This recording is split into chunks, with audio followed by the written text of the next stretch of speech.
Happy New Year. Sa Psalms 90 verse 12 ganito ang nakalagay. Teach us to number our days, that we may gain a heart of wisdom. Tagalog, turuan mo o kami, Panginoon, na bilangin ang aming mga araw para magkaroon ng karunungan ng aming mga puso. Ito yung pinakamatandang awit, salmo sa Biblia. Dahil pasimula nito ang nakalagay ay ganito. Ang panalangin ni Moises na tao ng Diyos. Nabanggit mismo doon sa simula, sa verse 1, na ito'y panalangin ni Moises. Karamihan ng mga Psalms ay sinulat noong mga panahon ni David. At ang iba ay sinulat ni David. Pero ito yung Psalms 90 to 106, lahat yon sinulat naman ni Moises. At ang nabanggit niya rito, Panginoon, tulungan mo kaming bilangin ang aming mga araw. Dahil ito'y panalangin niya sa Diyos. Ano ba ibig sabihin ng bilangin ang mga araw? Si Moises, inabot ang edad niya ng 120 taon. Karamihan ng tao nabubuhay lang. Ang pangako ng Diyos sa Psalms, dun din sa Psalms na to, Psalms 90 verse 10, 70 years old lang. At kung ikaw ay malakas, abutin pa ng 80.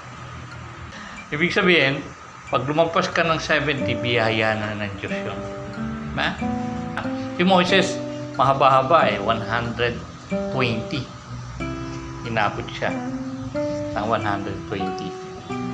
At kung titingnan mo yung buhay ni Moises, bata pa lang siya, sanggol pa lang siya, gusto na siyang patayin ng Parao. Diba? Dahil lahat ng bata noon, sanggol, pinapatay ng Parao dahil dumadami ang mga Hudyo, ang mga Hebrew dumadami. Sabi niya, dumadami sila, baka isang araw mas marami na sila, sakupin tayo. Kaya ang ginawa ng Parao, inutusan yung mga komadrona na patayin. Pag lalaki ang sanggol, patayin. Pagka babae, hayaang mabuhay. Pero natakot ang mga komadrona papatayin yung mga sanggol. Hindi nila kaya. Kaya ang inutusan ng Parao ng pumatay ay yung mga sundalo. Binahay-bahay. Lahat ng anak na batang sanggol na lalaki, pinatay. At yung nanay ni Moises, natakot, ang gumawa ng paraan. Ilagay siya sa basket, pinaanod sa ilog. Natagpuan ng anak ng Parao. Inampun ng anak ng Parao. Kaya lumaki si Moises na naging prinsipe ng Egypt. Nakaligtas siya sa kamatayan. Sanggol pa lang siya, iningatan na siya ng Panginoon. At namuhay siya bilang prinsipe ng Egypt. Lahat ng karangyaan sa buhay naranasan ni Moises. Kaya yung first 40 years niya, tingin niya, I am somebody. Meron akong sinasabi. Prinsipe ka ng Egypt Anak ka ng anak ng Parao. Then, yung second 40 years niya, namuhay naman siya bilang isang pastol. Bakit naging pastol siya? Dahil isang araw, habang prinsipe siya ng Egypt, nakapatay siya ng isang Egyptian. Itinago niya. Ipinao niyang walang nakaalam. Tapos sumunod na araw, mayroong dalawang Hebrew na nag-away. Inawat niya, ba't kayo nag-aaway? Dapat hindi kayo nag-aaway. Sagot naman ng isang Hebrew, anong gagawin mo sa amin? Papatayin mo ba kami? Kagaya nung ginawa mo doon sa Egyptian. Yung ginawa pala niyang kasalanan, may nakakita. Kaya natakot si Moises, tumakas siya. pumunta siya sa disyerto. At doon, dahil sa pagtakas niya, nakapunta siya sa isang bahay at doon nakapangasawa siya at nagtrabaho siya bilang pastol. Araw-araw, wala siyang ginawa kundi magpastol ng hayop. He is nobody. Kasi ang pastol, ang pinakamababang trabaho para sa mga Ehipto, yan ang pinakamababang trabaho. Kaya, from being somebody to become, I am nobody. Yun ang nangyari sa kanya. Yung sumunod naman niyang 40 years, 80 years old na siya, nakakita siya ng isang burning bush. Naglumiliyab, may apoy, pero hindi nauubos. Kaya nilapitan niya, curious siya, no? Tapos biglang nakarinig siya ng tinig ng Diyos. Moises, hubarin mo ang iyong sandalya sapagkat ang kinalalagyan mong lugar ay banal. Hinubad niya ang kanyang sandalyas. Sa madaling salita, inutusan siya ng Diyos na iligtas ang mga Hebrew sa pagkakaalipin sa mga Ehipto para makalabas at mapunta sa Promised Land. Dito, yung last 40 years niya, he's still nobody. Pero ginagamit siya ng Panginoon.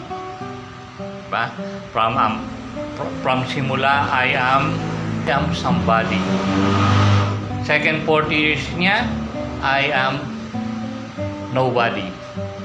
Ang third 40 years niya, I am still nobody, but I can be used by God. Kagamit-gamit siya sa Panginoon.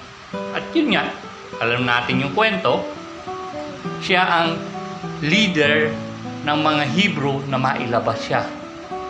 Ang mga Hebrew sa Ehipto makarating ng Promised Land. Ito, naisulat niya. Hindi siya nakapasok actually sa Promised Land. Pero sabi niya, Lord, teach me to number my days. Ang tao, lahat tayo, mamamatay tayo. Diba? Yun yung isang kasigurahan sa buhay ng tao. Mamamatay lahat ng tao. Pag ang tao namatay sa physical, after 100 years, anong mangyayari sa atin? Namatay tayo halimbawa ngayon, after 100 years, anong mangyayari sa atin? Sa physical, lahat ng mga kasabayan natin, lahat patay na rin. Kaibigan mo man yan, kamag-anak mo man yan, na inabot natin ngayon, kaaway mo man yan, lahat ng kasabayan natin after 100 years patay na rin. Diba? Lahat ng naipundar natin, naipamana na natin sa mga mahal na natin sa buhay.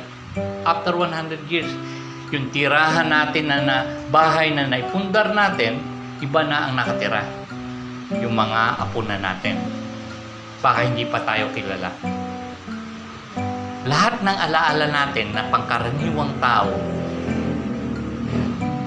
limot na. Diba? Ganun kaikli ang buhay ng tao. Na pag namatay ka, 100 years pa lang, wala nang nakaalala sa atin. Yung larawang kupas mo, sino to? Diba? Wala nang nakaalala. Diyos na lang makakaalala sa'yo. Diba? Diyos na lang makakaalala sa'yo. Diba? Lahat ng mga accomplishment mo dito sa lupa, limot na lahat yan. Kasi, lilimot ka na ng mundo. Pagkakita yung minsan itong si Anglos. Wala na, hindi na maalala. Sino yan? Si Anglos. Yan. Kahit pa nakita yan sa YouTube, sino yan? Diba? Ano kaya paboritong pagkain niya? Hindi na, di ba? Kung may YouTube pa rin, nandun pa rin. Pero sa tingin ko, papapalitan na rin yung YouTube, Facebook, wala na yan eh. May panibago na naman eh, di ba? Ibig sabihin, limot na ng tao, kapwa-tao, ang kapwa-tao niya. Diba? Kaya ang sabi ni Moises, Panginoon, turuan mo kaming bilangin ang aming mga araw. Kasi, ang buhay natin kayang bilangin. Diba? Kung nabuhay ka ng 70 years times 365 years at 365 days, kaya pang kwentahin yan. Diba? Pero, ang eternity, hindi mo pwedeng bilangin. God is eternal. Tama ka dyan. Ang pinapahiwatag lang dito ni Moises ay ito. Maiksi ang buhay ng tao. Eternal ang buhay ng Diyos. Dapat tayong magpakumbaba sa harapan ng Diyos. Tama. Dahil bakit? Ang buhay natin kayang bilangin. Ang buhay ng Diyos hindi kayang bilangin. Bukod lang hindi kayang bilangin, siya rin ang nagbigay buhay sa atin. Kung mapapansin pa nga nyo, sa verse 1 on, doon sa 90, Lord, you have been our dwelling place. Sa Tagalog, Panginoon, ikaw ang aming tahanan. Sa iyo kami nananahan. Imagine yan si Moises natira sa palasyo. 40 years siya ron. Napakaganda ng tahanan niya sa palasyo. Sa Egypt. Sumunod na 40 years, saan siya nang tumira? Homeless siya. Nandun siya sa disyerto. Tumakas siya eh. Sumunod na 40 taon, wala pa rin siyang bahay dahil ang pangako sa kanilang Diyos, promised land. Naglakbay lang sila para marating nila ang tahanan na ibinigay sa kanila ng Diyos, yung lupang pangako. Pero mapapansin mo rito, kay Moises, merong nagsalita na binigay si Moises na ganito, Lord, ikaw ang aming tahanan. Kahit na nasa palasyo siya, kahit nasa wilderness siya, kahit naglalakbay siya papuntang lupang pangako, Panginoon, ikaw yung tahanan namin. Hindi kami homeless. Hindi nagkulang ang Diyos kay Moises. Na kahit nasa kalsada ka, hindi ka homeless. Ang Diyos ang tahanan mo. Ang tingin lang sa iyo ng iba, wala kang bahay, kawawa ka naman. Pero sa matang pang-espiritual, nasa tahanan ako ng Diyos. Nasa presensya ako ng Diyos. Diba? From palasyo, nasa tahanan siya ng Diyos. From wilderness, nung nasa wilderness siya, nasa tahanan siya ng Diyos. Nung naglalakbay siya patungo sa lupang pangako, nasa tahanan pa rin siya ng Diyos. Sa matang pang-spiritual, hindi ka homeless. Diba? Nag-provide ang Diyos. Ang Diyos, tinuturuan tayong bilangin ang araw natin na kung paano tayo iniingatan ng Diyos. Diba? Kaya wala tayong may pagmamalaki. Yun ang unang lesson dito. Magiging humble tayo. Bakit? Ang Diyos pala yung nag-iingat sa akin. Diba? Habang binibilang ko yung araw ko, binibilang ng Diyos kung ilang ulit kanya ginagabayan, pinoproteksyonan, pinoprovide yung mga pangangailangan. Diba?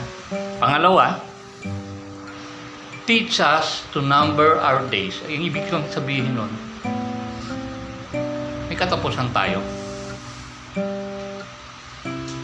At merong buhay na sumunod dito. Anumang desisyon nating ginagawa rito, physical, yun yung consequence natin sa eternal. Diba? 70 years. O, anong ginawa mo rito, yun ang kinatatan mo sa kabilang buhay. Merong talinhaga ang Panginoong Hesus na sinabi niya ganito. Merong isang mayaman, umani siya. Dami niyang ani. Anong gagawin ko? Sabi nung, gagawa ko ng mas malaking kubon, barn. Kamalig. Kamalig. Kumuha siya ng malaking kamalig. Pagka nagawa na yung kamalig ko, ilalagay ko lahat ng aking ani at magpapakasasa na ako sa buhay na to sa lupa. Sabi sa kanya ng Panginoon, hangal, hindi mo ba alam na ngayon ka na mamamatay? Ha? Kasi anumang ginagawa mo rito sa lupa, kung inubos mo sa kapritso, kung saan-saang bisyo, eat, drink, and be merry, sa kabilang buhay, puhusgahan ka ng Panginoon. Diba? Kasi, hindi niya binilang yung araw niya. Matalino ang taong nagplaplano dito sa physical na buhay. Pero mas matalino ang taong nagplaplano hindi lamang dito sa physical na buhay, kundi ganun din sa buhay spiritual. Dahil mas mahaba yun eh. Ang buhay natin dito sa lupa, limited. Limitado. Ang buhay natin dito sa lupa, bilang lang. Huwag natin aksayahin. Huwag nating sayangin. Diba? At alam natin ang ibig sabihin ng huwag aksayahin. Huwag natin aksayahin sa mga makabundong bagay. Kundi, gamitin natin itong maging tapat sa Diyos sa araw-araw. Yun lang pa.